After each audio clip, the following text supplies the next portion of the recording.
အနန္တ၅ပါးကိုရှစ်ခိုးပါ၏ဗျာနှစ်ကြိမ်ဆိုပါ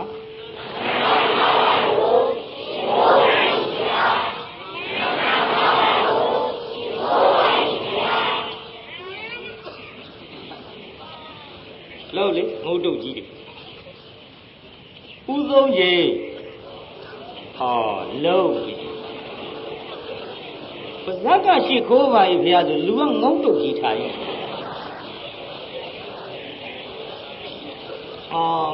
မေ့တာခွန်သေးမြန်စားလာလားမသိနော်ဘုန်းကြီးထဲပြောဘူးပါလေမောင်ဖြူရဲ့ရွှေမျိုးတွေမေ့တဲ့လူတွေကိုမောင်ဖြူရဲ့ရွှေမျိုးတွေရေးသားကြီးမေ့တဲ့လူတွေဘယ်သူရွှေမျိုးတွေမောင်ဖြူဟဲ့အသားကလေးကခတ်ဖြူသူများအိမ်မှာစရင်ငှားလှုပ်ရှားရတဲ့ဘဝရွာဥထိတ်ဖျားပွဲကြီးဇပ်ပါတော့မောင်ဖြူကြည့်တင်လိုက်လှမ်းထားတဲ့စပားကြီးကြည်တဲ့ကြပြသွင်းစပုံမှုန်တွေပွားအင်းရေချိုးရင်ကြာတော့လမ်းကြမှာရေချိုးတာကောင်းအိမ်ဝင်ပြီးတော့ဟာရှင်မငါစွတ်ကြဲအင်းကြီးပေးနေပေါင်းတော့ပဲသွားမလို့ငါပွဲကြည့်သွားမလို့တော့နဲ့တော့ရေလေးမိုးလေးချိုးပြီးမှသွားရုံကိုနေပါစေငါလမ်းကြမှာချိုးလမ်းကြမှာချိုးမယ်ဆိုပြီးတော့စွတ်ကြဲအင်းကြီးလေးယူပြီးတော့ပွဲဘက်ထွက်သွားလမ်းကြတော့ရေကန်ကြီးတကန်တွေ့ဆိုပါလားပြိဿကြီးပြိဿကြီးဘာတွေ့မှတ်ခဲ့ရေကန်ကြီးမေ့နေကုန်ရေကိုမကွဲတော့ဘဲအချိန်ကလေးဆိုတော့တက်ရောက်သေးပစိုးလေးချုပ်ပြီးရေထဲဝုန်းနဲ့ခုတ်ချရေချိုးပြီးတော့ရေကန်ထဲကတက်စွတ်ကြဲအင်းကြီးလေးဝစ်ပြီးတော့ပွဲဘက်ထွက်သွား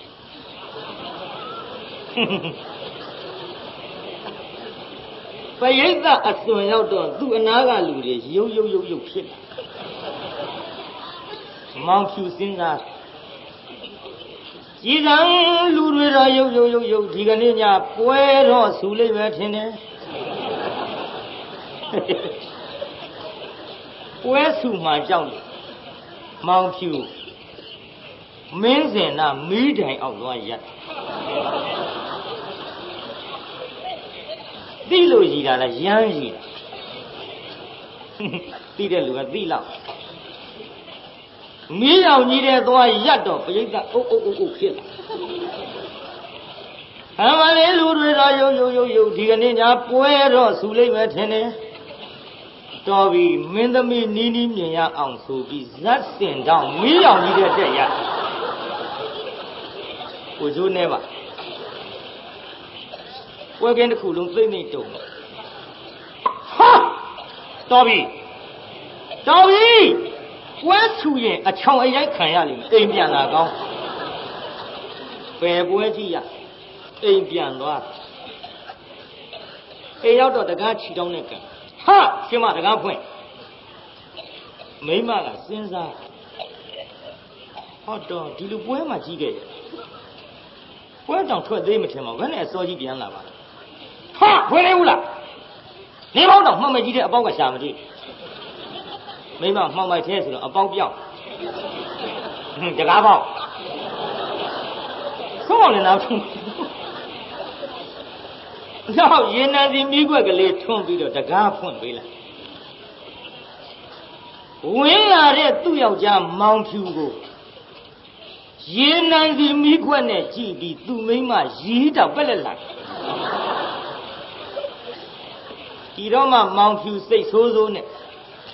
ပွဲမကြည့်ရလို့စိတ်ဆိုးရတဲ့ထဲဒီမိန်းမငါကြည့်ရည်ရမလားလို့မိန်းမရိုက်မလို့ကတောင်းကြိုက်တာတကယ်အဲ့ဒီကြမှာမဆိုးပါမှန်သိ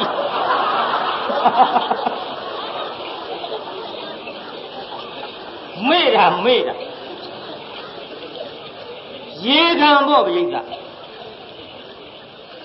ပစိုးလေးချွတ်ရေထဲခုန်ချရေချိုးပြီးပစိုးမဝိမိပဲစွတ်ကျင်နေကွာဒီထက်ပစိုးမပါလို့သူ့ကြည့်ကြည့်လို့ရှိမှမသိအမလေးလူတွေတော့ရုပ်ဒီကနေ့ညာပွဲတော့ဆူလေးပဲထင်တယ်မင်းစင်နာမီးတိုင်အောက်သွားရတော့ပိုဆိုးတာမီးရောင်ကြီးတဲ့လှုပ်လူတွေဟာနားထောင်နောက်ဇက်စင်တောင်းတဲ့ရတော့ကိုစိုးနဲ့လှုပ်လူတွေပြိဿကြီးဘာတွေလဲအေးကွာသူเจ้าပြောရလူတွေတောင်မကောင်းပါဒါတော့အိမ်ပြန်ရောက်တော့မိမ့်မရိုက်မလို့ကြောင်းကြိုက်မှမစိုးမပါမှန်းသိတယ်မောင်ဖြူလို့အနန္တ၅ပါးရှစ်ခိုးပါဤဖះလို့ဗဇက်ကဆိုပြီးရှစ်မခိုးပဲငုတ်တုတ်ကြီးမေ့နေတော့မောင်ဖြူရဲ့ရွှေမျိုးတွေနဲ့တူတယ်ဒီကကြီးမောင်ဖြူနဲ့များရွှေမျိုးတော်ခြင်းသလားအောင်မတော်ခြင်းဘူးမတော်ခြင်းပေးမယ်လို့ဘိသကြီးမေ့ရင်တော်ရမှာပါဖះမေ့ရင်ပါတယ်တို့ဟိဒါကြောင့်နောက်နှစ်ညကြံလေးမမေ့နဲ့မောင်ဖြူရွှေမျိုးအတော်လွတ်အောင်အနန္တ၅ပါးရှိခိုးပါဤဖះဆိုပြီးတော့ဥသုံးငိမ်ချဖို့ကိစ္စပိဿကြီးမနှက်ဖြင်ကရှစ်မခိုးပဲငုံတုတ်ကြီးမဲ့နေဦးမလားမမဲ့ဘူးပြောပြီးနောက်နှစ်ညငုံတုတ်ကြီးတွေတွေ့ရင်တော့ကျွတ်တို့ဒုတ်တုတ်ကြီးနဲ့ရိုက်ရမြတ်ကဲမှတ်သားထားကြတော့အနန္တ၅ပါးရှိခိုးပြီးတဲ့နောက်တရားစဟောဖို့ပဲရှိပါတရားပွဲကဘဝကျွတ်ဓမ္မသဘင်တရားပွဲတော်ကြီးသုမာဘိဓမ္မကတိကအကျော်မောတွေဝိပဿနာဆရာတော်တွေပေါင်းစုံနာရအောင်တရားတကားတရားမှကြီးများကလည်းဖန်တီးလို့ဒါကြောင့်စောစောကဘုန်းကြီးမေးရမောင်စံသေးရေလို့ငါမေးတာလေးများဖြေစမ်းပါအောင်ကွငါကဘယုတ်ဒုက္ခပြုတ်စပြင်းတောင်းနေများဟောတတ်တဲ့ဘုန်းကြီးဆိုတော့တရားပွဲတွေဆက်ရက်ငါနဲ့အတူတူစင်ပြီးတော့ဟောတော်မူကြတဲ့ဆရာတော်ဖရာများငါနဲ့အတူတကွထဲ့ပြီးရောပင့်ထားလို့များစိတ်ဆင်းရဲတော်မူကြသလားဒါလေးဘုန်းကြီးမေးရပါဘာမှအမိန့်ရှိတော်မမူကြပါဘူးဗျာတဲ့စိတ်ချမ်းသာတော်မူကြပါတယ်ဒါဘုန်းကြီးမေးရမယ်ဝတ္တရားအကယ်၍များဘုန်းကြီးတရားပွဲနဲ့အခုတကယ်အကျော်အမောဆရာတော်ဘုရားကြီးတွေနဲ့ရှင်တွဲပြီးတော့ထားလိုက်လို့ဆရာတော်ဘုရားများစိတ်ဆင်းရဲမယ်ဆိုရင်နောက်အခါဒီဆရာတော်ဘုရားများနဲ့ငါတို့ကိုရောရှက်ပြီးမပင့်ပါနဲ့ဆိုတာဒါဘုန်းကြီးကပြောရဒါဘုန်းကြီးရဲ့တာဝန်ဘုန်းကြီးကြောင့်ဆရာတော်ဘုရားကြီးများစိတ်ဆင်းရဲမှာကိုအလွန်စိုးရိမ်တရားဟောရင်လည်းဘုန်းကြီးတို့ကလက်ပြကတဲမလှလက်ပြမလှဘူးဆိုတာကဘယုတ်ဒုက္ခပြုတ်စပြင်းတောင်းနေတာအတော်ဟောရှေ့ပိုင်းပြတ်စာမင်းသားကြည့်လိုက်ရင်သိပါလေ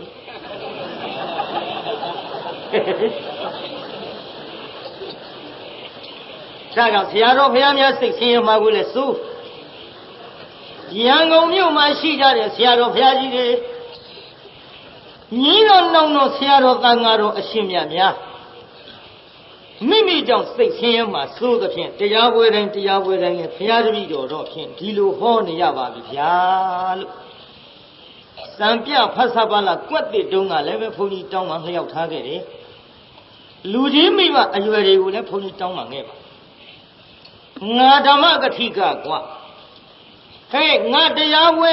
လူစီလိုက်တာဘယ်ဘုန်းကြီးနဲ့မှမတူဘူးကွာ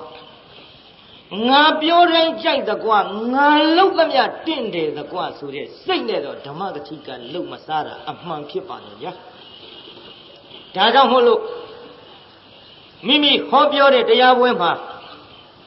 ရောက်ရှိလာတဲ့ဆရာတော်သံဃာတော်များနဲ့မရောက်နိုင်ဘဲနဲ့မိမိเจ้าမှာတရင်သုံးနေတော်မူကြတဲ့ဆရာတော်ဘုရားကြီးများလူကြီးမိဘအရွယ်များကိုဘုန်းကြီးအနေနဲ့ရှေးဥပထမတောင်းပါပြီးတော့အံ့လန့်ပြီးတော့ဒီတရားပွဲကြီးကိုဟောရမှာဖြစ်ပါတယ် အကယ်၍များမနှစ်သက်တာပါရှိကဆရာတော်ဘုရားများအနေနဲ့ဟဲ့သတိလာမင်းဒါဖြင့်မတော်ဘူးကွာဒီလိုဖြင့်မလုံနဲ့ကွာနှုတ်နဲ့ဆုံးမရုံမကပဲနဲ့ဘုရားတပည့်တော်ပလင်မော်တက်ပြီးဒုနဲ့ရိုက်ဆုံးမတော်မူနိုင်ကြပါလေဗျာလို့ဆရာတော်ဘုရားများလည်းတောင်းပန်လျောက်ထားအပ်နိုင်ရလူကြီးမိဘအရွယ်တွေကိုလည်းပဲတို့သားလေးတို့တူလေးတို့မောင်လေးတို့အကိုလေးဟဲ့ဆိုပြီးတော့ကွယ်ရာမှာပြုံးမဲ့အစားလျှောက်ထားနိုင်ကြပါလေဓမ္မကတိကလုံနေတော့လည်းပဲဘုန်းကြီးတို့အနေနဲ့မှန်မရှိပါဒါကြောင့်မို့လို့လည်းပဲတရားဟောတဲ့အခါညီငယ်နှမငယ်များဘဟုတုတရစေခြင်းကငါထင့်ထည့်ပြောသတိတရားဟောဓမ္မကတိကလောက်စားတဲ့နေရာမှာဆင်းလောက်ကြီးပါစေမကြောက်ပါဘူးလို့ဘုန်းကြီးပြောခဲ့တမန်ငါရှာငါနားထောင်လိုက်ရင်တော့ဖြင့်ဒီကူတော့ဘလောက်တတ်လို့ဘလောက်တတ်တိကောင်းလို့မာနရှိလို့ပြောတဲ့စကားလို့ထင်နိုင်တော့ကွငါညီများနှမများဒါပေမဲ့လို့ငါတို့ကမကြောက်ဘူးဆိုတဲ့စကားလုံးသုံးနိုင်ခြင်းသည်မှန်မရှိလို့ဆိုတာတကယ်တိတိကျကျကောက်ကြည့်ရင်သိနိုင်ကြောက်เสียမလို့ဘာလို့မလို့တာတော့ယဟန်တော်တန်ဃာတော်ဆရာတော်ဘုရားများတွေကဆုံးမလဲခံနိုင်တယ်ရိုက်တယ်ခံနိုင်တယ်ဆဲတယ်ခံနိုင်တယ်လူကြီးမိဘအရွယ်တွေမှာကလေးသူငယ်လေးများကစပြီးတော့ဒါမှားပါတယ်ဆိုရင်ဘုန်းကြီးတို့မှန်မှန်သိကအေးငါညီမှားတယ်ကွာငါနှမငါမှားတယ်လို့ဝန်ခံနိုင်တဲ့ဘုန်းကြီးအမှားကိုဝန်ခံနိုင်တဲ့ဘုန်းကြီးမို့ပြုလို့ရတဲ့ဘုန်းကြီးပြင်လို့ရတဲ့ဘုန်းကြီးမာနမရှိလို့မကြောက်ဘူးဆိုတာအလွန်ရှင်းအောင်တော့ငါညီများနှမများမှတ်သွားကြဓမ္မကတိကပဲလှုပ်လို့ဘယ်စီရဘွားကြီးပဲလှုပ်လို့ဘာပဲလှုပ်လို့မာနရှိရင်တော့အဲ့ဒီပုဂ္ဂိုလ်မျိုးစီအချိန်မရွေးအခါမရွေးကြောက်နေရမယ်ပုဂ္ဂိုလ်ပဲနော်ဒါကြောင့်ဘုန်းကြီးတို့မာနမရှိလို့ဒါကြောင့်လည်းပဲနမ်းပါတယ်ဆုံးမကြပါဆရာတော်ဘုရားများအနေနဲ့၎င်းတော့လူကြီးမိဘအရွယ်များလျှောက်ထားကြပါဘုန်းကြီးမတော်ဖြင့်ဓမ္မကတိကလှုပ်ရှားရပရိသတ်ကအမတန်စီကားလူကြိုက်ကအမတန်များအထိုးအကျိတ်အစိတ်အဆွမ်းအကုတ်အဖဲကအတော်ခံရအတော်လေးခံရပါဟိုတလောကလယ်ဝင်းမှာဘုန်းကြီးတရားဟောတယ်တရင်တွေအမျိုးမျိုးအဲ့ဒီမှာရောက်ကျန်ဒီကံဆရာတော်ကြောက်ဆယ်မှာဆွမ်းကပ်ရင်းနဲ့ဟင်းကြိုဟင်းထဲကိုအစိတ်ထဲခတ်လို့ပြန်တော်မူပြီကောင်းသေးလားသူတို့ကောင်းလို့ပြောတာဒီသတင်းတွေပေါ်လာနောက်ကြတော့တောင်ငူမှာတရားဟောရင်တဲ့မုတ်ဖက်ထုတ်ကတ်တာအစိတ်ပါလာလို့ပြန်တော်မူလို့အေလာကနေပြီးတော့အလောင်းကြီးကိုမန္တလေးတင်သွားပြီသတင်းတွေကျုံမှားခဲ့ပါရစေရန်ကုန်မြို့သူမြို့သားတွေနောက်ရောက်လာပါလိမ့်မယ်သတင်းတွေအခုလည်းရောက်နေတယ်ရန်ကုန်မြို့ဖြစ်နေတဲ့တချို့မိန်းမတွေညင်းနေတဲ့နှစ်ယောက်တချို့တကားတွေရန်ဖြစ်နေတဲ့ဘုန်းကြီးနဲ့ပတ်သက်လို့လူထွက်မိန်းမယူသွားပြီ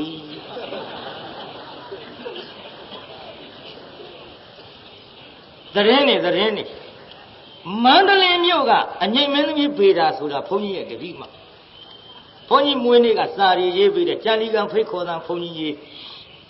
ဆွမ်းကျိုးရေအကျိုးဘုန်းကြီးကြီးအခုသင်္ကန်းအကျိုးပေတာနံပါတ်အမှတ်၄မှာထွက်နေပြီမန္တလေးအောက်ပိုင်းတော့တဲမသိကြအဲ့ဒီလိုသချင်းတွေထွက်လာတော့ဘုန်းကြီးကလည်းပေါက်ပေါက်ရှာရှာဟောတဲ့ဘုန်းကြီးဆိုတော့ရင်းနှီးတော့ပြောလာကြဟေးမဘေရာကကြံဒီကံဆရာတော်ရဲ့တပည့်တယ်ကွာကြံဒီကံဆရာတော်ကလည်းတရားဟောတဲ့နေရာအိမ်တောင်သားမွေကွာပေါက်ပေါက်ရှာရှာကြီးဟောတတ်ပါပြီတဲ့ဒီဘုန်းကြီးမင်းသမီးတွေနဲ့ရင်းနှီးနေမှတော့ကွာဆိုပြီးတော့ထွက်သွားတယ်အဲ့ဒီကနေအငိမ့်မင်းသမီးပေတာနဲ့ထွက်ပြေးသည့်အထိပြောတယ်အထင်နဲ့ရမ်းတုတ်ကျုပ်သမီးလောက်ရှိပါကရဏသုံးမအလွန်ကြီးညိုတဲ့မိဘလှုပ်ကြွေးတဲ့ကလေးမအဲ့ဒါတောင်ငူမြို့တရားဟောတော့ဒီလိုပဲတရားနာပိဿသတင်းဖြစ်တယ် ကျန်ဒီကံဆရာတော်မဗေဒာနဲ့ထွက်ပြေးတယ်ဆိုတော့ကျုပ်လည်းတရားပလင်မော်တက်ချင်းမှာပဲတရားနာပြီးတော့ဘုန်းကြီးတရားဟောရတာမလွတ်လပ်ဘူးလို့အိမ်အောင်ကြထားတဲ့ဘုန်းကြီးဆိုတော့ထဲ့ပြောရအခုပြန်ဝစ်လာတာလို့ငါတောင်းကူစာပြန်မွေးကြီးတရက်တောင်ပြက်သွားပြီးနောက်2ရက်တော့ဟောဖို့ခွင့်ပြုပါဆိုပြီးခွင့်တောင်းလာရတာလို့သူတို့ရွရတဲ့ကျုပ်ကလည်းရွတ်တော့ဆွဲမရဘူးပြေးသားကြီးအမဲသားတွေဝက်သားတွေအရွတ်တွေများဆွဲရတယ်အဲ့ဒါလို့ဖြစ်ကုန်ရောဒါကြောင့်တရားနာပိဋကပြောလိုက်ကြတာဒီထဲတောင်းကူမှာကျွတ်တော့ဖြစ်မြင်ဘူးပါဖြစ်နေတဲ့တရင်ကျန်ဒီကံဆရာတော်ရုပ်ရှင်မင်းသမီးတင်ညိုနဲ့ထွက်ပြေးပြန်တယ်ဒီခွာတောက်တဲ့ဘယ်သူစီရှာကျန်ဒီကံဆရာတော်ကလည်းကြောနေတာပဲဟာတင်ညိုဆိုတာအခုရုပ်ရှင်မကြည့်တဲ့အချိန်မို့လို့ဖြူသလားမဲသလားလဲတို့မြင်ဘူးပါဒါရမ်းပြီးတော့ဘယုတ်ဒုက္ခပြောကြစီလိုအပေါက်ရှာပြောဘသူပါဇက်ကများထွက်တုံးဆိုမိန်းမတွေပါဇက်ကရန်ကုန်ကမိန်းမတွေမဟုတ်ပါဘူးဟိုဘက်ကမိန်းမတွေပြောပါဟုတ်တယ်မိန်းမများပိတ်လို့လုံတာမဟုတ်ဘူးပါဇက်ပြောပြီးအောင်လည်းနားမထောင်ဘူးဒီမှာပါဇက်ပိတ်လို့မလုံပုံလေးဘုန်းကြီးနည်းနည်းပြောမုံရွာရဲ့တောင်မဲ့မအူကဒကမတယောက်သူ့လင်ဘူးတလင်ဆန်ကျင်သွားတော့ဟုတ်တယ်လေမုံရွာရဲ့ဟိုပဲဘူးတလင်ဆိုတာရှိသူ့လင်ကဘူးတလင်မှာဆန်ကျင်သွားရဲ့နဲ့ယောဂတစ်ခုနဲ့ပြည့်စည်တော့တန်ကြိုးရောက်အဲ့ဒါအဖော်မိန်းမတယောက်ခေါ်ပြီးလိုက်သွားဟိုကြတော့အလောင်းမစစ်ဘူးရမ်းကိုအမလေးကြည်တော်မမျက်နှာလေးတောင်မြင်ရတော့ပါလားအလောင်းရှင်ကထွက်လာဟဲ့ငါညီမကြီးတို့ပဲရတယ်ကျွတ်တော့မုံရွာတောင်မဲ့မဥပါပါတော့ကျုပ်လင်သားပြည့်စည်လို့လိုက်လာအမလေးခေါင်းကနာမြန်လှကြည့်လားနေဘူးတွေကလာတဲ့လူရှင်ပတ်စီကံလိုက်သလိုမျက်နှာလေးကိုတော့ကျုပ်မမြင်ရတော့ပါလားရန်ကိုတော့ဟိုကပြောတယ်ဟဲ့ငါညီမမငိုနဲ့တဲ့ဒါတို့အမေကြီးအလောင်းမစစ်ဘူးရန်ကိုအပေါ်လွှမ်းထားတဲ့ထံပိန်တောင်သူကြည့်မထင်ပါဘူးအထက်ဆင့်ကြီးနဲ့တချို့ကအထက်ဆင့်တယ်တချို့ကအထက်ဆင့်တယ်ဒူပါမယ်အထက်ကဆင့်ထားတာတဲ့အထက်ကဆင့်တာအဲ့ဒါနဲ့အလောင်းပြောင်းကိုသင်းချိုပြီးတော့ပြန်လာခဲ့ရအဖော်မိန်းမပြောတယ်တငယ်ချင်းမရဲတဲ့ငါရှက်လွန်းလို့တဲ့ကိုကြရှောင်းပြောပါနဲ့မလေးညီနဲ့ကြံကြီးစီရတငယ်ချင်းချင်းပြောပါဟုတ်ပါဘူးအေးတဲ့အိမ်ပုတ်ထဲစဘာ10တောင်းထည့်ထားပါတယ်တဲ့အဲ့ဒါညီနှုတ်ပိတ်ခါ9တောင်းပေးပါမယ်မလေးနဲ့ညီစဘာလည်းမလိုချင်ပါဘူးတဲ့ပြောပါဘူးဟုတ်ပါဘူးအေးတဲ့ငါကိုယ်တိုင်ရွက်ပို့ပါမယ်တဲ့ဒါပြင်ပို့ချင်တဲ့ပို့ပေါ်တဲ့9တောင်းဆိုနဲ့တာမှလို့လဲလူချင်းသေးတာကိုဒါနဲ့စဘာ9တောင်းနှုတ်ပိတ်ခါနဲ့ပြောပြီးတော့ပြန်သွားကြရွာပေါက်ရောက်တော့မိန်းမကြီးတယောက်ကစီးမေးဟဲ့ညီတို့ဘယ်ရလာကြလဲဒီတော့ခုံမိန်းမပါဇက်ကရာလာအေးတဲ့ညီစဘာ9တောင်းနဲ့ငါမပေးချင်နေတော့ငါတော့မပြောပဲနေကိုမနေနိုင်ဘူးလို့ထုတ်ပြောဘာပြောကောင်းလဲမိမ2ယောက်ခုံထိုင်နောင်ချင်းမိမနောင်ချင်းချကြမနှဲဝိုင်းဖြင်ရကဲစဉ်းစားကြည့်လေပြိဿမိမပိတ်မရတာတော့စဘာ9တောင်းနဲ့ပိတ်တာတောင်လုံဘူးလို့ဆိုပြီးမှစဘာ9တောင်းဆိုနဲလားပြိဿကိုင်းกว่า9တောင်းနဲ့ပိတ်တာတောင်မလုံဘူးဆိုတော့ဒါကြောင့်နောက်သတင်းတွေအမျိုးမျိုးပေါ်လာပါလိမ့်အောင်ပြီပြောလာကြပါလိမ့်အောင်ပြီဈေးတဲ့အရထဲမြို့တဲ့ဝေဖန်လာကြပါလိမ့်အောင်ပြီဒါပေမဲ့လို့ဘုန်းကြီးမတော့ဖြင့်ပြောကာစ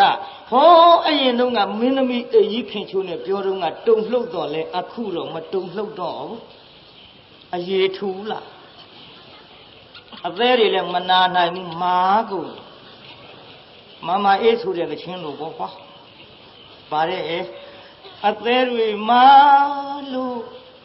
နာလဲမလီကွာငါရှက်နေဆိုကွာအဲ့ဒီလိုဖြစ်နေမနာနိုင်တော့ဘူးဟဲ့ဒါတော့ကွယ်တရားတော်ကကြီးမောင်စံသိန်းတို့嘿，马年追了米大叔变的，这也不会嘛。哎，人农啊，这人呢，啊，苗苗家做来呗，哦，路途比美马有了，么后头路要拉的，过出来的，自用了俺家的太平好吧的，滚。家长好了，嘿，这样的阿姨，忙三岁了，马年追了米农米大叔变家的，这也不会。怎么个体格下落的，那么但送人家的边。为不得那好的下落下面面巴拉的片，喂，这个就表示平常好你家属中，比你表示平常这样好样嘛不？一到好你把这样好嘛的，表示平常这样，一到你男人没有嘛，表示平常说的家务的啦，那家务的啦。ဘာတော့ကပြုတ်စပြင်းတောင်းဆိုပြောရအောင်ပြုတ်စပြင်းတောင်းအကြောင်းပြုတ်စပြင်းတောင်းဆိုတာနားလည်အောင်တော့ဘုန်းကြီးပုံလေးတစ်ခုထုတ်ရအောင်ဟောရှိတော့ကခြေပါသားနဲ့ပခန်းသားဆိုတဲ့ရာဇဝင်နဲ့လာကြစကားပြောကတ်ကိုးတဲ့နေရာအဲ့ဒီလိုနာမည်နဲ့လာကြတဲ့ခြေပါသားနဲ့ပခန်းသားရှိကြမြစ်ကမ်းနဘေးမှာလည်းဘုန်းကြီးကျောင်းတစ်ကျောင်းရှိဘုန်းကြီးကြီးကလည်းအသက်ကြီးမှဝတ်တော့စာပေတွေဘာမှသိမသင်ကြားရလို့ကျောင်းသားလေးတွေစာသင်ရအောင်ဆိုပြီးတော့စာရူပေစတွေရှောက်ရှာလိုက်စာရူပေစတွေရှောက်ရှာတော့တွေ့ပြီဟဲ့ဖြူတော်အဖြူတော်စာတိပြုတ်စပြင်းတော်ဒီစာလေးတွေ့ပြေသာကြီးနောက်ကလိုက်ဆိုတာမှဘုန်းကြီးရှေ့ကဆိုပြီးဖြူတော်အဖြူတော်စာတိပြုတ်စပြင်းတော်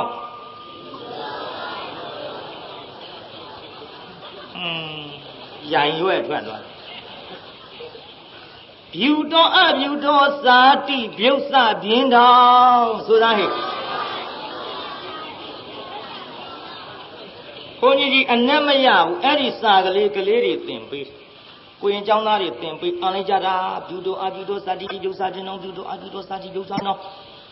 အကုန်လုံးအတကြောင်းလုံးနောက်တခါတယောက်ပေါက်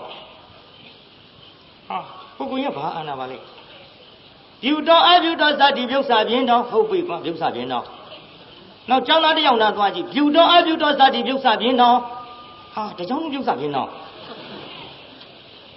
နောက်ဘုန်းကြီးထံသွားအရှင်မရကလေးတွေဘာသာသင်ထားတော့ဗျာဩမင်းငါတရားဟောရမှာထိုင်ကွာဆိုဘုန်းကြီးကတရားဟောဖြူတော်အဖြူတော်စာတိပြုတ်စပြင်းတော်ဟုတ်ပြီကွာဘုန်းကြီးကလည်းပြင်းတော်ကိုရင်ကျောင်းသားတွေကလည်းပြင်းတော်ဒါပတိသူစာဟုတ်တာလည်းပါခြင်းပါမယ်မဟုတ်တာလည်းပါခြင်းပါမယ်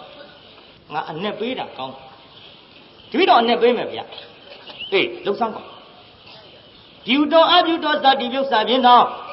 ဖြူတော်အရှင်ဖယားဟုတ်တာတွေကိုလည်းဆို၏အဖြူတော်မဟုတ်တာတွေကိုလည်းဆို၏ဣတိတကမထိုသို့ဟုတ်တာမဟုတ်တာရော၍ဆိုလေသည်ဖြစ်သောကြောင့်ပြုတ်စာလကွင်းသည်ပြင်းတောင်းအိုးသည်ဖြစ်ရလေတော့တည်းတကာကအနဲ့ပေး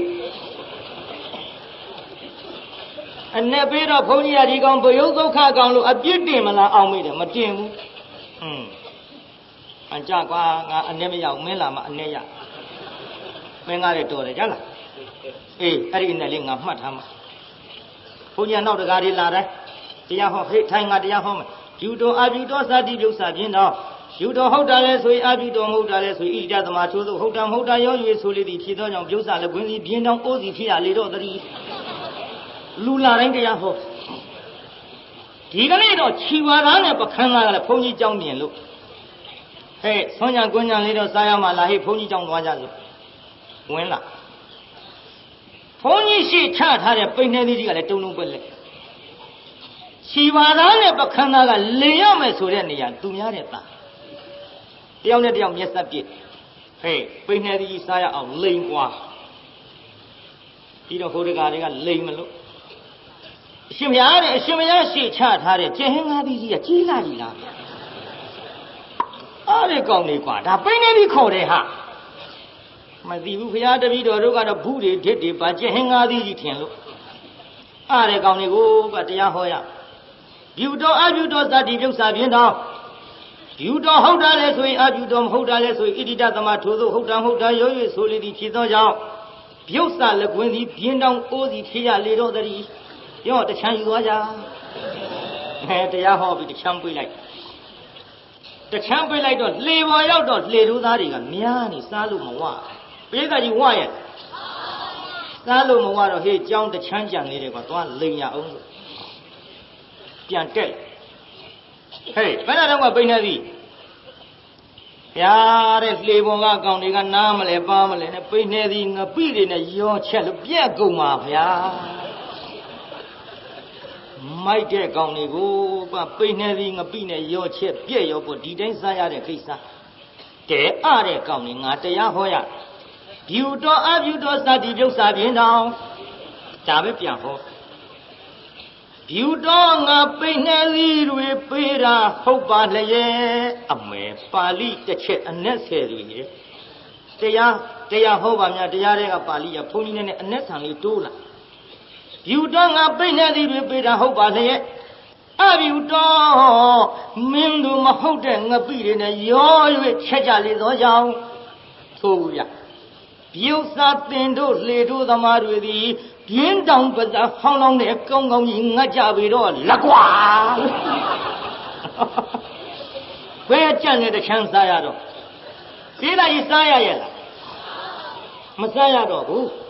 ဒါကြောင့်ကျုပ်ဟောမှာကလည်းအဲ့ဒါလို့ဟုတ်တာမဟုတ်တာ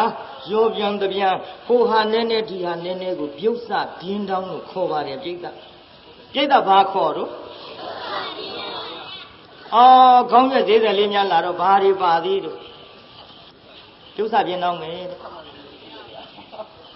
သူကငပိတယ်လည်းအော်လို့မရဘူးဆွနှမုံတယ်လည်းအော်လို့မရဘူးဆွနှမုံနဲ့ငပိနဲ့ကြက်သွန်နဲ့ငရုတ်ကြီးနဲ့အော်တော့ဈေးတယ်ရကရိုလာပါအောင်ဘာတွေပါသေးတို့ဆိုတော့အိုးတဲ့ကျုပ်စာပြင်းတော့မယ်ကဲဖိုဟာနဲ့ဒီဟာနဲ့ကိုကျုပ်စာပြင်းတော့ပြီးသက်တစ်ခုတည်းရောင်းတာမဟုတ်ဘူးဒါကြောင့်ဗမာစကားကြီးအမတန်များပါလေပြိဿကလားတောင်မျက်စိလေတဲ့ကျွတ်တို့ဗမာစကားကလားတော့ဖေးဆိုင်ဗမာတယောက်သွားတော့ဆရာကြီးပါစားမလဲအေးကွာလည်းငါ့ဘုပြုတ်စာပြင်းတောင်လေးလုပ်ခဲ့ပါဆရာကြီးနားမလဲဘူးတဲ့ပြုတ်စာပြင်းတောင်ဆိုတာတို့ခိုတင်းတီတင်းပေါ့ကွာနားမလဲဘူးတဲ့တိုးတိုးတီတီပေါ့ကွာနားမလဲဘူးဆိုတာစုံစွာမြုပ်စွာပေါ့ကွာနားမလဲဘူးဆိုတာတိုလီမိုလီပေါ့ကွာ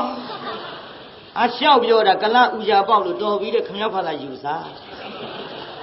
သူ့ဘာသာယူစားတော့လေခိုးမုံနဲ့ဒီမုံနဲ့တခုစီသီးသားမဟုတ်ခန်းနဲ့ရောထဲတော့ခမရဒီလိုပြောရောပေါ်တယ်ခမရတို့ဗမာစကားအာချင်းမျက်စိလေကြာကောင်းတယ်နော်တဲ့ကလမ်းမျက်စိလေတဲ့ဗမာစကားမှန်လားပြိဿကြီး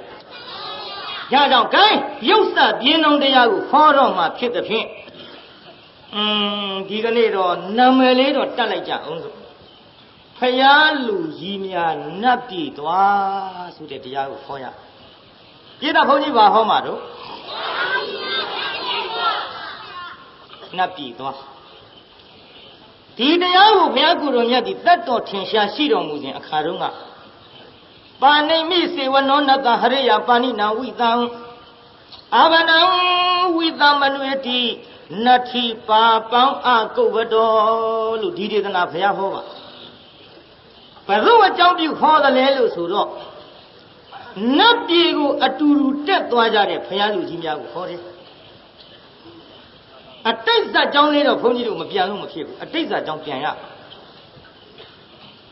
ဒီသားကြီးအတိတ်ဇာတ်ကြောင်းမပြန်လို့ဖြစ်ပါမလားအတိတ်ဇာတ်ကြောင်းလေးဘုန်းကြီးရှေ့ပိုင်းဟောပြစ္ဆုတ်ပံဝတ္ထုဒီကနေ့နောက်ပိုင်းမှာဆုံးအောင်ဟောမနှက်ဖြင်ငါကြတော့ဘုန်းကြီးတို့ဇာတ်ထုတ်တစ်ထုဟောပါတညတစ်ထုဘုန်းကြီးဟောမယ်လို့အာယုံပြုထားပါတယ်ဒီကဒါကြောင့်ဒီကနေ့ပြစ္ဆုတ်ပံဇတ်လန်းနဲ့အတိတ်ဇတ်လန်းနှစ်ထုတွဲကြခြင်းလဲကြနေပါလိမ့်ကဲဒီတော့အာယုံပြုဟောကျွတ်တို့ဖယားငါးစုပွင့်တဲ့ဗဒ္ဒကကဘာကြီးမှာပြိဿဖယားပဲနဲ့စုပွင့်ကဲကုသံကောနာကုံကတ္တဗဂေါရမအရိမရေယလို့ခင်ဗျားတို့ပြောနေတဲ့ဖယားငါးစုပွင့်တဲ့ကဘာဘယ်ကဘာတော့လို့ဆိုတော့ခင်ဗျားတို့ကျွတ်တို့နေတဲ့ကဘာဒီကကြီးဘယ်ကဘာပါလိမ့်တပည့်တော်တို့နေတဲ့ကဘာဘယ်ကဘာတို့ပြိဿကြီးအကောင်းဆုံးကဘာ သုံးညကဘာသုံးညကဘာဖယားမပွင့်တဲ့ကဘာနဲ့ဖယားပွင့်တဲ့ကဘာနားလည်အောင်ဟဲ့လူငယ်တွေဖယားမပွင့်တဲ့ကဘာဆိုတာသုံးညကဘာဖယားပွင့်တဲ့ကဘာဆိုတာသုံးညကဘာအဲ့ဒီသုံးညကဘာမှာသာရကဘာမန္တကဘာဝရကဘာသာရမန္တကဘာဗတ္တကကဘာကဘာ၅မျိုးမြန်မာလူပြောရအောင်လက်ချိုးပြီးလိုက်ဆိုသားမှာဖယားတဆူပွင့်တဲ့ကဘာဖယားနှစ်ဆူပွင့်တဲ့ကဘာဖယားသုံးဆူပွင့်တဲ့ကဘာဖယားလေးဆူပွင့်တဲ့ကဘာဖယားငါးဆူပွင့်တဲ့ကဘာကဘာပဲနှမျိုးတို့၅မျိုးရှိအဲ့ဒီကဘာ၅မျိုးထဲမှာဖယား၅စုထက်ပိုပွင့်တဲ့ကဘာမရှိပါဘူးအကောင်းဆုံးကဘာလို့ဒီလိုခေါ်ရဒီကကြီးဖယား၅စုထက်ပိုပွင့်တဲ့ကဘာရှိရဲ့မရှိဘူးဖယား၅စုပွင့်တဲ့ကဘာဘယ်လိုဖယားလုံးလို့ဆိုတော့လေးသင်ချေနဲ့ကဘာတသိန်းဖြည့်မှဖြစ်တော်မူတဲ့ဂေါရမသမ္မာသမ္ဗုဒ္ဓမြတ်စွာဘုရားမျိုးပြစ္ဆေကဗုဒ္ဓခေါ်တဲ့ဖယငယ်တွေကတော့တပြိုင်တည်းလဲ900ပွင့်ကြဘုံမဒေဝီသား900ပွင့်တယ်ဆိုတာကြားဘူးတယ်မဟုတ်လားပြိဿ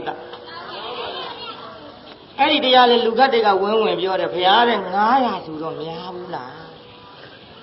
များမများกว่าလို့သူတတ်တယ်လို့သူခေါ်တော့မင်းနဲ့ဘာဆိုင်တော့ဒါကျွတ်တို့ကပြောရ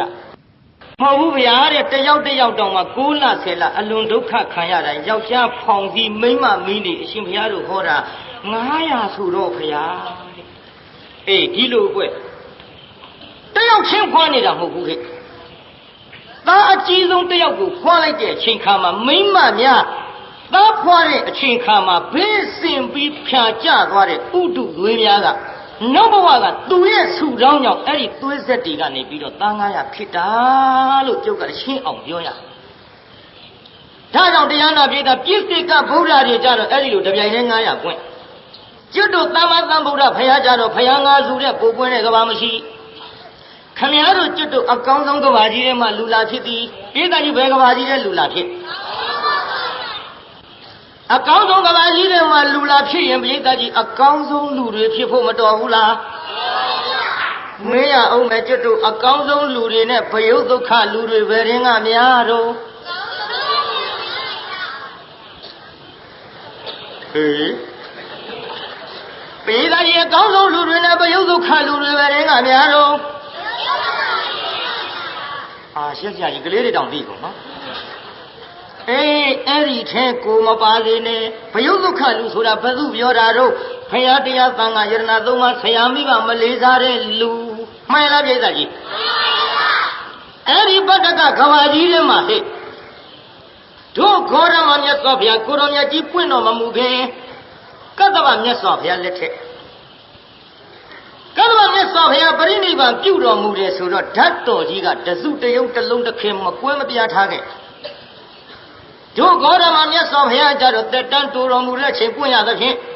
ဆံကြိုးစေပဲနောက်စေမုံညင်းစေပမာဏဟောဓာတ်တော်ကြီးအများကြီးထားခဲ့ဘုရားပရိနိဗ္ဗာန်ဆံသွားတဲ့နောက်ကိုယ်ွယ်ရအောင်ကတ္တဗမြတ်စွာဘုရားကြတော့ရွှေတုံးရွှေခဲကြီးကဲ့သို့တစ်ခုတည်းထားတော်မူခဲ့သည်အဲ့ဒီရွှေတုံးရွှေခဲကြီးကဲ့သို့တစ်ခုတည်းထားတဲ့ဓာတ်တော်ကြီးကိုထာပနာ၍ဟောရွှေစေတီကြီးတည်ကြပိဿကြီးဘာတည်ပါလိမ့်ရွှေစေတီကြီးရွှေအုတ်တစ်ချက်ကိုအတဗျာတသိရွှေသားတိပြီးတဲ့အုတ်ချက်တွေနဲ့ဘုရားတည်ကြပိဿကြီးရွှေအုတ်တစ်ချက်ကိုအတဗျာဘယ်လောက်အဲ့ကလေးတော့ငွေတသိဟဲ့မှတ်ထားကြဟိုတော့ကရွှေသေးသိမ့်မရှိဒုက္ခနဲ့တော့ကြွာတာပေါ့ပိဿကြီးခုရွှေတစ်ချက်သားပဲသေးလောက်ရှိကဲလူကြီးတွေကပါလာတာလေးဝက်ပြီးကုတ်နေမပြော1600 1900အစရှိသည်ပေါ့ကွယ်အခုခေတ်ခင်ဗျားတို့ကျွတ်တို့တိုက်တယ်နေကြတဲ့အုတ်ခဲလောက်ရှိတဲ့ရွှေသားအတိကိုပိဿကြီးငွေတသိန်းနဲ့ရကြပါမလားကြည့်ကွယ်ဟိုမှာတသိန်းဒုက္ခကြငွေသေးရမရှိပဲကိုကွယ်တို့ငငယ်တို့ကမုံတစ်ခုတပြားဟဲ့အကျော်တို့မုံပြစ်တဲ့လက်တို့အကြီးကြီးနှစ်ပြားဘိုးလောက်ဆိုရင်ဘက်ကဲသွားဝသွားအခုခေတ်တော့မဟုတ်ဘူး အကျော်တစ်ခု10ပြား15ပြားပြား20 15ပြားပြား20ဆိုတဲ့အကျော်ကကြည်ဟုတ်ဟောဒီလောက်ရှိတိုင်းလောက်ထားကောနဲ့တိုင်းလောက်တခါကော15ခုပါအောင်အကျော်ရောင်းတဲ့လူပြစ်တင်လို့ရမလားဆိုတော့သူတို့ဝယ်ရတော့လေဆန်သေးနဲ့စီသေးနဲ့ပဲသေးနဲ့ဘာရီမဘုန်းကြီးရည်ရွယ်ပြီးပြောနေတာမဟုတ်ဘူးငွေသေးမရှိတော့ဘူးခိုးတော့ကခိနဲ့ကွာဘုံကိုဘုန်းကြီးပြောအခု10ပြားတာ15ပြားတာအကျော်တွေ5ခု6ခုစက်လို့ခိုးတော့ကတပြားတာမဟုတ်ဘူးမမီးပြီးမှန်လားပြိဿကြီးကြည့်အခုဖယားလက်ထက်ကကတ်တော်ဖယားလက်ထက်ကရွှေသေးအုတ်တစ်ချက်ကိုအသပြားတသိန်းတချို့9ကြတချို့10ကြရွှေသားအတိပြီးတဲ့အုတ်တွေတာဝန်ယူကြလူတော့ရွှေစီရီတဲပြီးပြီဆိုကြပါစို့ဓာတ်တော်ကြီးခြာပနာပြီးတော့ရွှေစီရီတဲပြီးတဲ့အချိန်ခါမှာဖယားလူကြီးရွေးကြသည်ပြိဿကြီးပါရွေးခောပကဖယားလူကြီးရွေးကြစီဝဲဝဲကြီးကျင်းပအားလုံးရောက်လာကြတဲ့လူလူပြိဿကြီးနားဆင်တော်မူကြပါခင်ဗျာကျွန်တော်တို့ဒီကဲ့သို့ဖိတ်ခွန်ရခြင်းသည်တခြားသောအကြောင်းမရှိကတ္တဗမြတ်စွာဘုရားကိုတော်မြတ်ကြီးရွှေသားအတိပြီးသောဓာတ်တော်ကြီးကို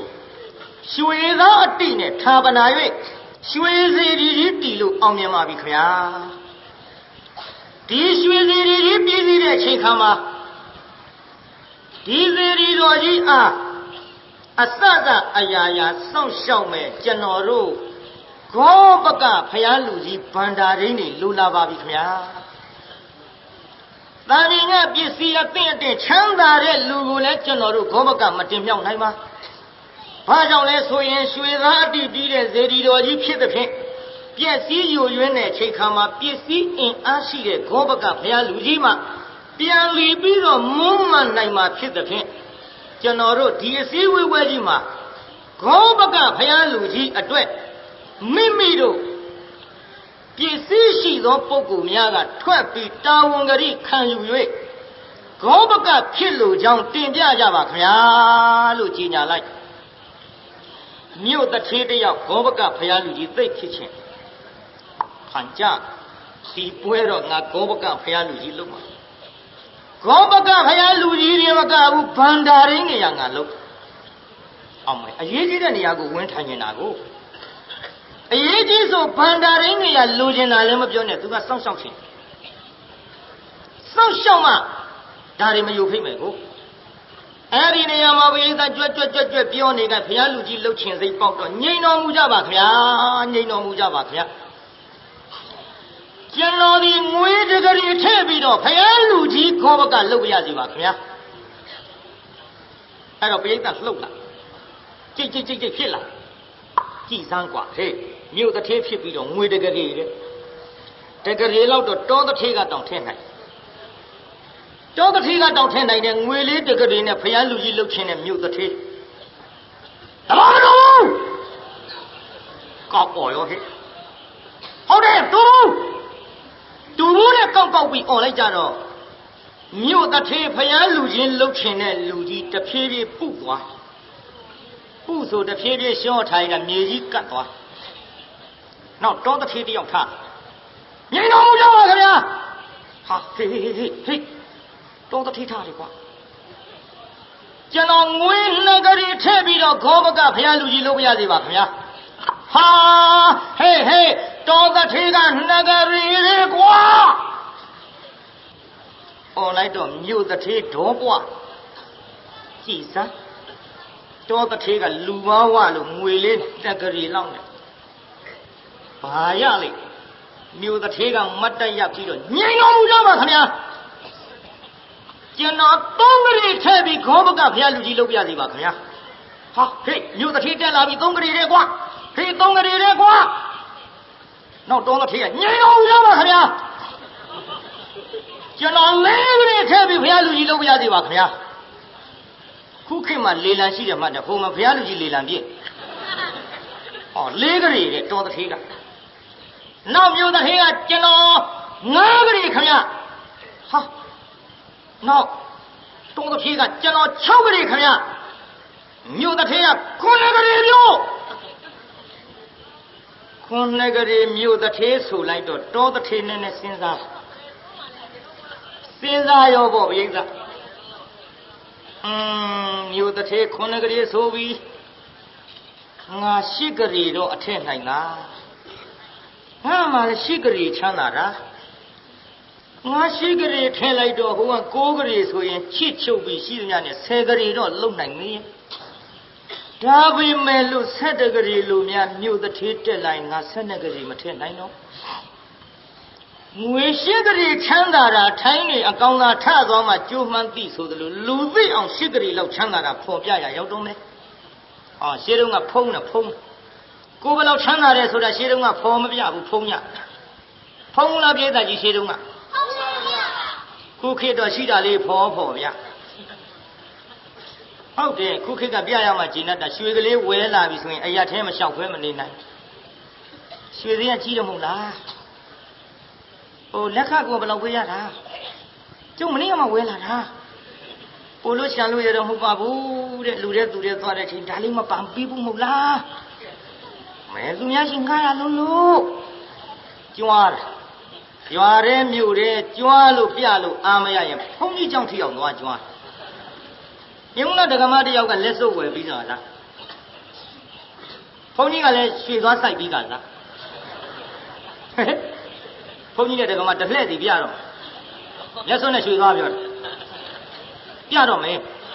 ကျောင်းသွားပြီးဒကမကလက်စွပ်ကလေးပါတာဘုန်းကြီးကြွားရင်တော့ဘုန်းကြီးဒီကနေ့ဘာနေတော့ဖရာအမေးစီလေးတတ်လို့လက်စွပ်ပြဘုန်းကြီးကလည်းရွှေသွားစိုက်ပြီးကလားဆိုတော့သွားဖြီးပြီးဟေးဒီနေ့ဘုံတဟိဟာလို့ဆိုရွှေသွားဖြီးပြလိုက်ဒါကြောင့်တရားနာပရိသတ်ဒီရွှေကမကြွားရရင်နေနိုင်တာမဟုတ်ဘူးလေအခုခေတ်လူတွေပဲလို့ဝင်ဖော်ပြီးတော့ပြကြပေးမယ်လို့တရားနာပရိသတ်ကြီးဟောရှေးတုန်းကလူတွေကြတော့ဖုံးကြပါသည်ဖုံးလားပရိသတ်ကြီးရှေးတုန်းကလူတွေဖုံးတယ်လို့အခုခေတ်လူတွေလည်းဖုံးစေခြင်းလို့ဘုန်းကြီးတို့ကတတိပေးရပါတယ်တရားနာပရိသတ်ကဲကြည့်အခုတရားနာပရိသတ်တော်တစ်ထေငါငွေရှိကလေးချမ်းသာတာလူသိတော့မယ်မသိအောင်ရှိကလေးကိုဒီတိုင်းမထည့်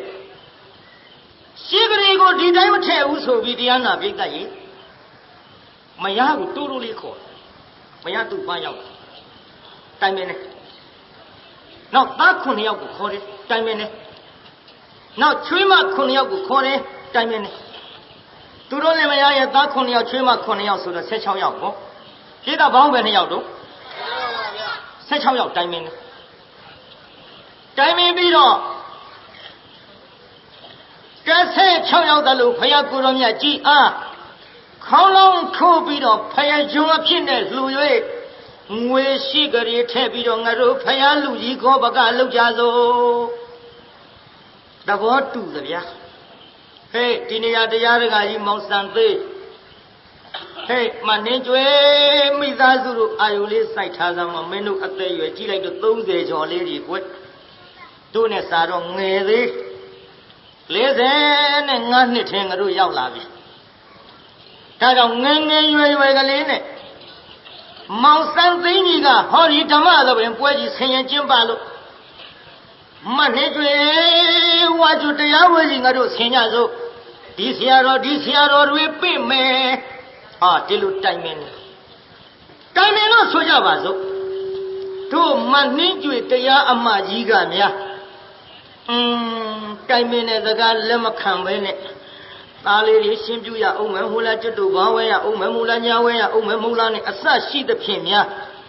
နောက်ဆန်းတင်းပြီးတော့ဆွဲထားလိုက်ရင်ပေးကကြီးတရားဝဲကြီးတွေလှုပ်ဖြစ်ပါမောင်စံသိန်းကနောက်ဆွဲထားလိုက်ကြရင်ကိုဒီတရားဝဲကြီးတွေလှုပ်ဖြစ်ပါမလားဒါကြောင့်ကွယ်တိုင်မင်းလူလင်းနေမကရှည်သွားနောက်လိုက်ညီလို့ကြည့်ဟိုမှာ16ယောက်ဟဲ့16ယောက်ဟဲ့တရားတွေကတရားမှကြီးများတိုင်မင်းပြီးတော့ခေါဘကဖျားလူကြီးဗန္ဒာရင်းလှုပ်ခြင်းလို့ဖျားခေါင်းလောင်းထုတ်ဖျက်ဂျုံဖြစ်နေလှူကြမှာလေအဲ့ဒီနေရာမှာတောတထေမတ်တရလာ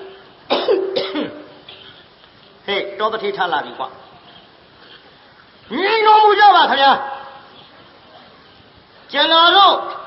ဒီအစည်းဝေးပွဲကြီးဒီဂောဘကဗန္ဒာရင်းရွေးက ကျွန်တော်တို့ဒီအစည်းအဝေးပွဲကြီးဒီဂောဘကဗန္ဒာရင်ရွေးကောက်တင်မြောက်ကြမယ်ပွဲဖြစ်ပါလိမ့်ခင်ဗျာဒီပွဲကြီးမှာအခုကျွန်တော်တော်တထေးနဲ့မြို့တထေးနဲ့တကရီဒီတိုးပြီးတော့အပြိုင်ကျဲလိုက်ကြတာဘယ်နည်းနဲ့မှစီဝေးဝဲကြီးပြီးနိုင်မှုမလွယ်ပါခင်ဗျာ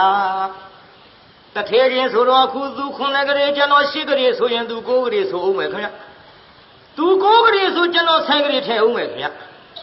အနောက်သူ7ကလေးဆိုရင်ကျွန်တော်7ကလေးထည့်အောင်မယ်ခင်ဗျာတထေးချင်းဆိုတော့လေဘယ်လိုနည်းနဲ့မှတကလေးစီတိုးလို့တော့ပြီးနိုင်မယ်မဟုတ်ပါခင်ဗျာ10ကလေးချမ်းသာတာလေးမသိအောင်လည်းဖုံးလိုက်သေးပြိဿအဲ့ဒါလို့ပြောပြီးတော့ကျွန်တော်တို့ဒီကြွရောက်လာတဲ့လူတို့ပြိဿကြီးကိုလည်းအမတန်အားနာပါသဖြင့်ကျွန်တော်ဒီမြန်လဲပြီးအောင်ပြိဿကြီးအားနာသောကြောင့်ကျွန်တော်လည်းဂောဘကဖရာလူကြီးလုတ်တဲ့နေရာမှာလူတို့ပြိဿကြီးကျင့်နိုင်ရင်ဖြစ်ရလေအောင်ကျွန်တော်ရဲ့ကျွန်တော်မယားသား9ယောက်ရဲ့ချွေးမ9ယောက်ရဲ့ပေါင်း16ယောက်ခေါင်းလောင်းထိုးဖယားဂျွန်ဖြစ်နေလှူပြီးတော့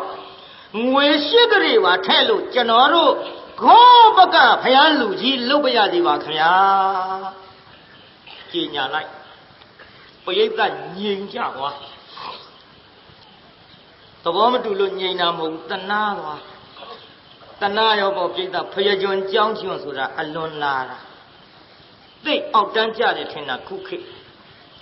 ငါတို့မများနင်တို့မိမချင်းပြောကြည့်ပါလားဟဲ့ကြောင်ပြူမျိုးလို့ပြောကြည့်ပါလားပါရိုက်မှာပေါ့နာတဲ့ဟဲ့အဲ့ဒါလို့ဖယားဂျုံဖြစ်နေလူမယ်ဆိုတော့ပရိသတ်ကြီးငြိမ်ပြီးသနာသွားလူငယ်ပိုင်းလေးတွေပြောကြဟာဟေး16ယောက်ဖယားဂျုံနဲ့ကွာဟာသနာတရားပါပဲကွာတိတ်ဖယားလူကြီးလှုပ်ချင်တာကိုကလေးမလေးတွေကဟုတ်ပါတော့ကြီးစမ်းပါ16ယောက်တလုံးဖယားဂျုံနဲ့လူလက်ပိုင်းတွေဟာတဲတော်တော့ကွာဟဲကြီးစမ်းပါအေးခဏတနာတဲ့အတန်ကြီးပေါ်လာတချို့ဘိုးကြီးတွေကလည်းဟာတဲတော်တဲ့ကောင်ကိုကွာ16ယောက်တလုံးဖယားဂျွန်တို့တော့လုံနိုင်မောင်များတဲလေတော်တဲ့ကောင်တွေပေးတိုက်သကွာဘိုးကြီးတွေကအဖွားကြီးတွေကမျက်ရည်တွေများထွက်လို့သူတို့ရင်ပတ်လက်ကလေးနဲ့မလို့အမလည်းတော်တဲ့လူပဲတော့ပါတော့ခံကြောင်းမဲ့ဟဲ့16ယောက်တလုံးကျွန်းခံရုံနဲ့မကငွေ8ကလေးထည့်ရဲဆိုတော့ဟဲ့တော့သဘောတူရင်ပေးလိုက်ကြပဲအမလေးအားဆိုင်ပြောပါညောင်းတာခိုးကြီးခွားကြီးတောင်များပြောရင်ကျုပ်ပါတော့ရွဲ့တော့မထင်နဲ့နောက်ထပ်တောင်ကန်ရိုးသွားကြပါစို့ဟဲ့တို့တော့သဘောတူတယ်ပေးလိုက်ကြဘယ်နဲ့တော့ပေးလိုက်ကြမလားဟဲ့16ယောက်သလုံးဖယားဂျွန်အဖြစ်နဲ့ခေါင်းလောင်းထိုးလှူပြီးတော့ငွေရှိကလေးပါထဲတယ်ဆိုတော့ကံခွဲမဲ့လူရှိပါသေးလားခင်ဗျာလှုပ်ဘူးကြွားရောက်လာတော့လူပရိသတ်ကြီးကံခွဲမဲ့လူရှိပါသေးလားခင်ဗျာလှုပ်ဘူး3ချိန်တိုင်ပြောလို့ငြိမ့်နေတော့ကျွန်တော်3ချိန်တိုင်မေးပါတယ်ခင်ဗျာ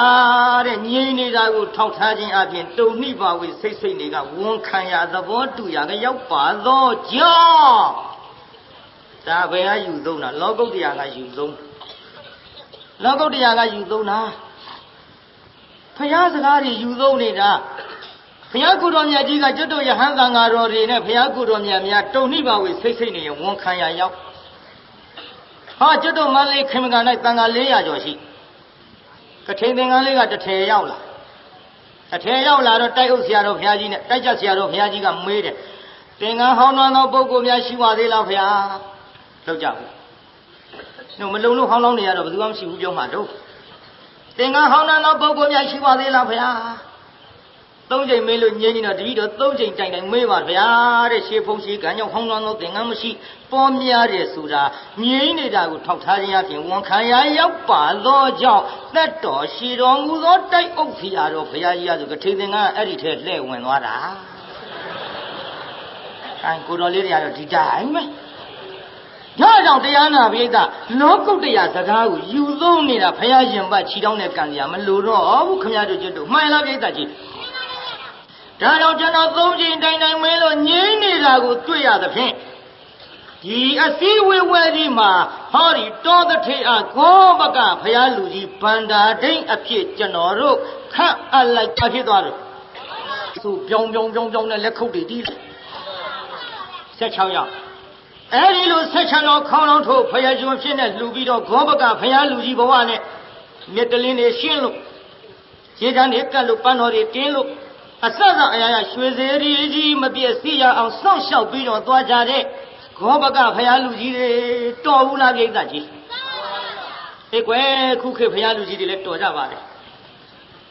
ဟုတ်တယ်လေဆွမ်းတော်တင်ကောင်းကောင်းမွန်ဆိုသူတို့ပဲစောင့်ကြရှာမစောင့်ဖြစ်မလားလို့ကလေးတွေကခိုးနေတညာလုံးအိပ်ရရှာဘူးဒုတ်ကြီးတွေနဲ့ခိုးမလို့လက်ကလေးပေါ်လာလဲဟာကောင်လေးဒေါက်တော့ကြခေါင်းကလေးပေါ်လာဟာကောင်လေးဘုရားရှင်ကြီးကမလုံးနဲ့ဒေါက်တညာလုံးအိပ်ရဘူးမနဲ့မိုးလင်းမှဘုရားလူကြီးတွေအထုပ်ကြီးတွေနဲ့ပြန်ညစောင့်တော့ကွယ်ချမ်းနဲ့စောင့်မပါဘဲနဲ့လို့အိပ်တော်ကြပါရဲ့ခုခေတ်လေဒါကြောင့်တရားနာပိဋကကြီးအဲ့ဒါလိုစောင့်ရှောက်တဲ့ဘုရားလူကြီးများသည်ဘုရားလူကြီးလုံးမဲ့ပုဂ္ဂိုလ်များဘုန်းကြီးသတိပေးခဲ့ခြင်းနဲ့ဟိုကြိုးစားကြသောမလုံချင်မရှိပါနဲ့အခုဘုရားလူကြီး36ယောက်မိသားစုအိမ်အောင်ဆုံးဘုရားလူကြီးလှုပ်ပြီးတော့ဟောဒီဘဝကစုတေသောခါအထက်နတ်ပြည်သို့တက်လှမ်းကြပါသည်ပိဋကကြီးဘုရားလူကြီးများပဲတက်သွားတော့ဒါကြောင့်ဘုရားလူကြီးလှုပ်တဲ့နေရာအာမလျှော့ကြသမ်းပါနဲ့ဘုရားလူကြီးများနိဗ္ဗာန်နတ်ပြည်သွားလို့ဘုန်းကြီးပြောခဲ့တဲ့အတိုင်းခုနတ်ပြည်တက်သွားမလားပြိဿ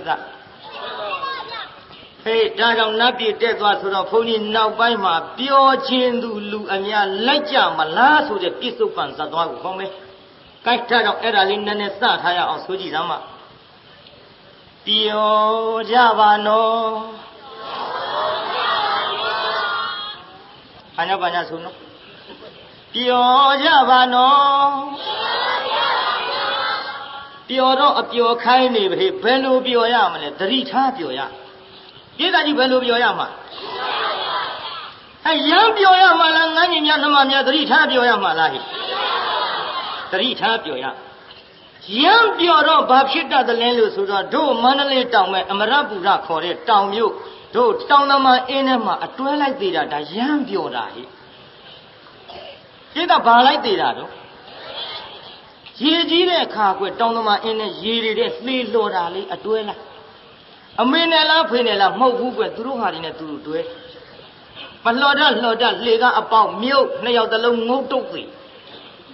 ရမ်းပြောတာဟိတို့အင်းရပြောတာမဟုတ်ပါဘူးတောင်သမားပြောတာဒါရီထားပြီးတော့ပြောကြပါမှာဗါတယ်ဆိုလိုက်စမ်းမှာပြောကြပါနော်ပြောကြပါနော်ဒါရီထိုင်းဝိသာပြောခြင်းကိုလူအများလိုက်ကြမလားတဲ့နော်တယောက်ထဲလိုက်မလားနော်အောင်မတယောက်ထဲလည်းရတယ်ဘယ်တော့မမင်းနဲ့တော့ကြပေါ်လာလိမ့်ဘာလဲဆိုလိုက်စမ်းမှာတယောက်ထဲလိုက်မလားနော်နှစ်ယောက်တွဲလိုက်မလားနော်တယောက်ထဲပြင်းစရာကြီးဖေရဆိုရင်အတွဲလိုက်လည်းရတယ်ဟိဘယ်တော့မမင်းနဲ့တော့ကြပေါ်လာလိမ့်မယ်ကိုလိုတဲ့ခကြီးပေါ့ပြိဿဘယ်ခကြီးတော့ကိုလိုတဲ့ခကြီးပေါ့ရန်ကုန်မန်းလေးမော်လမြိုင်ပသိယဆရှိသည့်လေမြန်မီးထားမော်တော်ကားတွေနဲ့သွားလို့မရောက်ဘူးလားပြိဿရောက်ပါဗျာဒါတော့ပါလေဆိုလေဆောင်းမှာတယောက်ထဲလိုက်မလားနော်နှစ်ယောက်တွဲလိုက်မလားနော်ရွှေမျိုးတွေကိုအကုန်ခေါ်တအိမ်လုံးကျွအောင်လိုက်ကြမလားနော်အောင်မအိမ်လုံးကျွလည်းရတယ်ဟိရဘူးလားပြိဿကြီးရပါဗျာဘာလဲရွှေမျိုးတွေကိုအကုန်ခေါ်တအိမ်လုံးကျွအောင်လိုက်ကြမလားနော်ကိုလိုသောလမ်းခရီးကိုမော်တော်ကားကြီးနဲ့မိယထာလေခြင်းဝေဟင်အာကာလူရာကိုလည်းတွန်းနေကြတယ်နော်နော် မေးကလေးနဲ့နော်မေးကလေးနဲ့ကွဗါတဲ့မိယထာလေရင်ဝေခင်အာကာလူရာကိုလည်းသွားနိုင်ကြတယ်နော်မဆိုးဘူးဟာငါတဲ့တောင်ကောင်းတယ်သို့သောတေချာဆိုနော်တချို့ကဆိုတဲ့သို့သောအညာဖန်ရဆိုနော်ဟဲ့ဗါတဲ့သို့သောနတ်တရားဘဝနဲ့မတရားရလို့သောရင်ယထာစီလို့မရောက်ဘူးနော်ရင်ယထာစီလို့မရောက်ဘူးနော်ရန်ကုန်မန္တလေးမော်လမြိုင်ပသိမ်ကိုပရိသတ်ကြီးလေးမြန်မိထမော်တော်ကားတွေနဲ့သွားလို့ရပါမယ်လို့နတ်တရားဘဝနဲ့မတရားဖို့တရားကိုဒီရင်ယထာတွေနဲ့သွားလို့ရောက်ပါမလားပြိဿဟုတ်ပါဘူးဗါတဲ့ဆိုလေသမ်းမရင်ယထာစီလို့မရောက်ဘူးနော်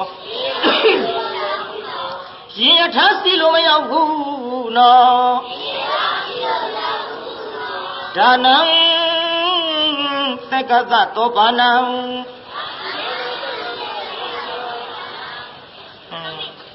နေလျှောကြီးခဏပညာဆိုပဇာကြီးဖွင့်မဆိုနဲ့ပဇာကြီးဖွင့်ဆိုရင်ဟောင်းလောင်းကြီးဖြစ်နေမှာမပွင့်တပွင့်ဆိုရတဲ့အတန်ဟဲ့ပဇာကြီးဖွင့်ဆိုရင်ဒါနာဆိုသွားပြီဆိုမရဘူးမပွင့်တပွင့်လေးဟဲ့ဘာတဲ့ဒါနံသက္ကသတောပါဏံယောဘဂဝအရဟံမိတ်နာချွေဗျာဟာပြီးရောကွာသုံးအောင်လည်းနားမထောင်ဘူးတိဋ္ဌာနာတော်ဆိုရင်သုံးအောင်နားထောင်ဟိထောင်ဘူးတိဋ္ဌာနာတော်ဆိုရင်သုံးအောင်နားထောင်ဟိယောဘဂဝအရဟံမိတ်နာချွေဗျာ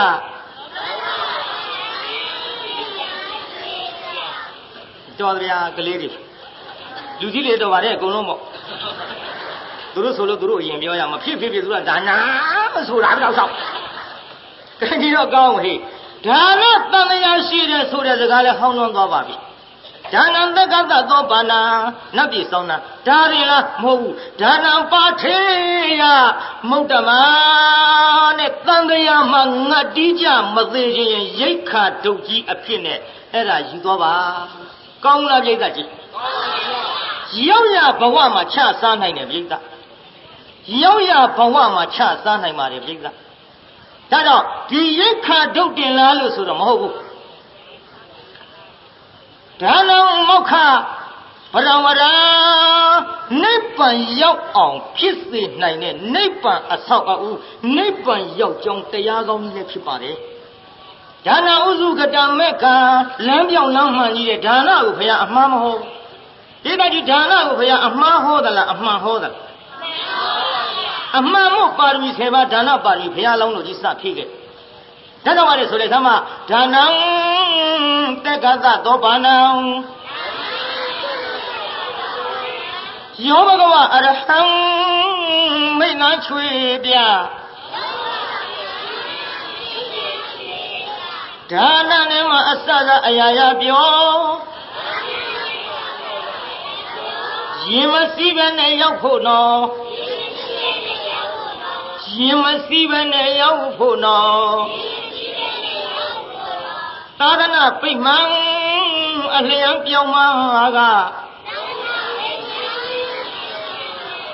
အမှန်အောင်စရာကဒါနရဲ့ရှိန်အစောလူရန်ညလိုပြေးမြောက်သောရှုမခံအံ့ခရီးရောက်သနောနှိုးစောပြောခြင်းကိုလူအများလိုက်ကြမလားတဲ့နော်ခေါ်ခဲ့ပြီနော်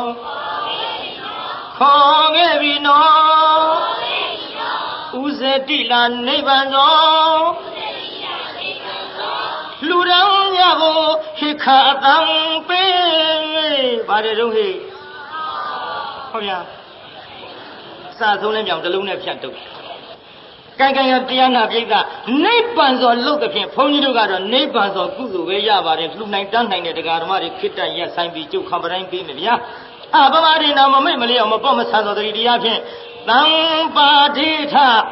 မိမိတို့ကြီးမောင်းသမျှလွယ်လင့်တဲ့ကူပါလာလို့မပင်မကြပါဘူးဆိုရင်ဖြင့်ချွေးနဲ့ဇာကလေးတွေကတတ်ဆွမ်းသမျှကြုံကြိုက်တဲ့အခါမှာကြိုးစားပြီးတော့လှူဒန်းနိုင်ကြပါစေကုန်သတည်း